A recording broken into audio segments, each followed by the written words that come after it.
Salut, voilà, moi c'est Charles Blay. Je suis le responsable de la structure Angels Bridge. Je pense que au jour d'aujourd'hui, la plupart des personnes connaissent la structure Angels Bridge et tout. C'est une structure de jeunes ivoiro-américains qui, euh, qui s'intéressent au commodity trading, que ce soit matières premières comme le vivrier, etc. Qui s'occupe aussi de marketing, de vente, de tout ce qui est représentation de commerce et aussi dans la formation et tout. Voilà, donc ce sont des trucs qui sont très importants. Moi, je pense que au jour d'aujourd'hui, nous, les jeunes Ivoiriens en particulier, et les jeunes Africains, surtout francophones, nous avons besoin de maîtriser l'entrepreneuriat, nous avons besoin de connaître, de comprendre l'entrepreneuriat, nous avons besoin surtout d'avoir l'intelligence stratégique du monde des affaires parce qu'il y a l'intelligence classique du monde des affaires et l'intelligence stratégique du monde des affaires. Au jour d'aujourd'hui, quand vous regardez sur l'arc de 30 ans, la plupart des investissements, que ce soit des jeunes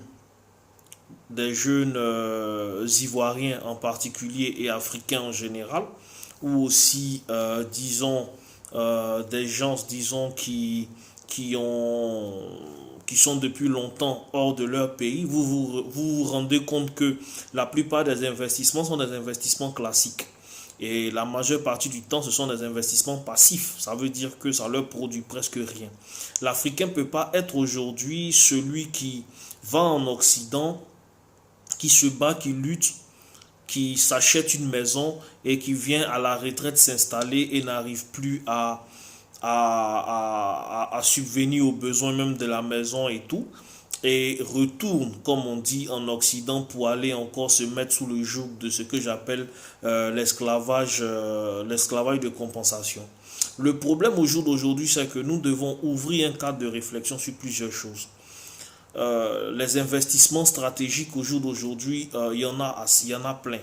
Vous savez, ce qui fait notre faiblesse, c'est que les banques ne nous financent pas et souvent aussi, il y a ce manque de confiance, etc. Ce qui fait que tous ceux et toutes celles qui arrivent à s'imprégner du secteur privé dans un pays comme la Côte d'Ivoire, ce sont ceux souvent qui ont des financements que j'appelle des financements communautaires. Les financements communautaires, ce sont des financements qui sont souvent ce sont des groupes communautaires et tout qui se financent entre eux et qui arrivent souvent à impacter. Au jour d'aujourd'hui en Côte d'Ivoire, nous avons des grands défis. Le défi de l'employabilité, insérer les jeunes entrepreneurs dans les secteurs porteurs de l'économie et aussi, comme on appelle ça, booster les small business. Vous savez qu'aux États-Unis même, il y a ce qu'on appelle le Small Business Act qui permet aux petits business de pouvoir quand même compétir avec les géants et tout à travers des pourcentages de marché, etc. Donc au jour d'aujourd'hui, moi je pense que ce qu'il y a à faire, c'est d'ouvrir ce cadre de réflexion entre nous, les jeunes entrepreneurs. C'est très important. Vous avez, euh, vous avez aujourd'hui plein de défis, plein de défis qu'on doit relever.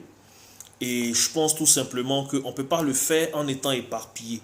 Et aussi, il faut dire que les jeunes entrepreneurs ont besoin de l'État qui est leur réacteur nucléaire, pas seulement pour, disons, pas seulement pour des lois, etc., mais aussi qui ont besoin, disons, d'avoir le canevas pour pouvoir être insérés, disons, dans les secteurs juteux de l'économie.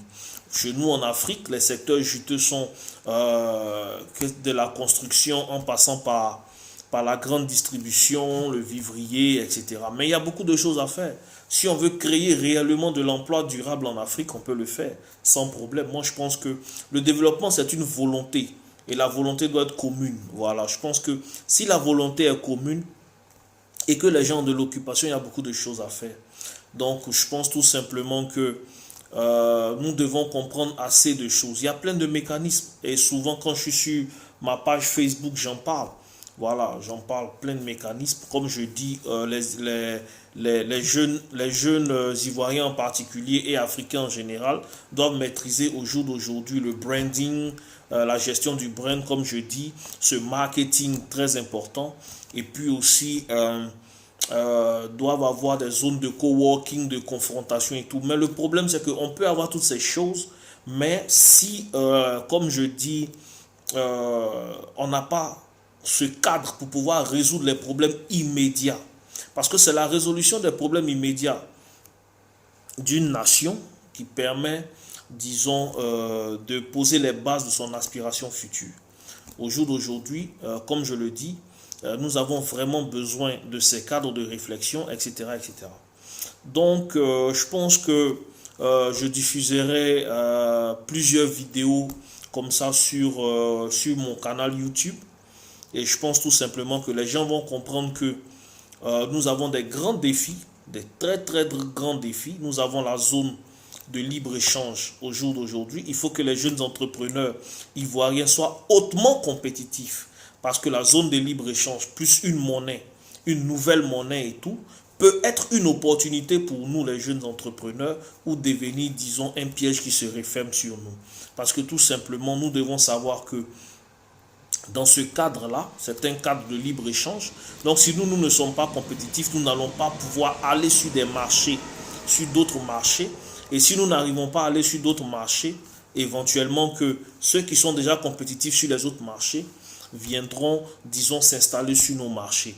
Et nous allons perdre des marges de manœuvre et nous risquons de faire même de la sous-traitance chez nous. Et je pense que ça pourra poser certains problèmes à la longue. Donc au jour d'aujourd'hui, il faut que nous ayons des cadres de réflexion, c'est très important. Au jour d'aujourd'hui, il faut savoir aussi que la diaspora ivoirienne, c'est plus d'1 million de personnes qui sont hors du pays. Plus d'1 million de personnes, ce sont des gens souvent qui participent par des transferts d'argent.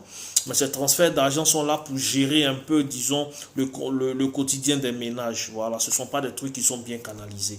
Nous avons passé tout notre temps à parler de la compétitivité de l'État ivoirien, de la compétitivité. Parce que quand on parle de l'État, c'est tout un ensemble. Nous avons passé notre temps à expliquer un peu l'année fiscale 2019 qui permet vraiment d'avoir plusieurs avantages. Donc nous avons passé tout notre temps, nous avons longtemps discuté, longtemps parlé de beaucoup de choses et tout. Et je pense tout simplement que ce sont des choses aussi qui sont très importantes pour tous ceux qui veulent investir. Nous nous sommes rendus compte que les Ivoiriens sont les seuls, je peux dire, c'est l'un des seuls peuples au monde qui ne sait pas comment son pays fonctionne. Et c'est un peu dommage, c'est vraiment dommage parce que les Ivoiriens ne s'attachent pas, disons, à tout ce qui est important pour la nation. Et moi, je pense tout simplement que nous pouvons y arriver. Voilà. Moi, je suis le responsable exécutif de la structure Angel Bridge. Je pense que nous ferons ce que nous devons faire et ce que nous pouvons faire. Voilà. Et je pense que le concert de tous pourra être important. Aujourd'hui, en Afrique, nous avons plein de défis à relever, comme je dis. Nous avons de l'emploi à créer. Sinon, les jeunes Africains paieront de leur propre poche et souvent des poches de leurs parents pour aller se livrer en esclavage en Occident. Parce que nous avons des problèmes au niveau des services dans nos communes, dans nos communes et dans nos régions. Et tout, au jour d'aujourd'hui, il faut que les jeunes puissent, disons, se mettre à la tâche. Voilà, donc c'est ce que j'aimerais dire aujourd'hui. Et voilà, et je répète, c'est Charles Blé, je suis le responsable de la structure Angels Bridge. Et je vous remercie. Merci beaucoup et à la prochaine.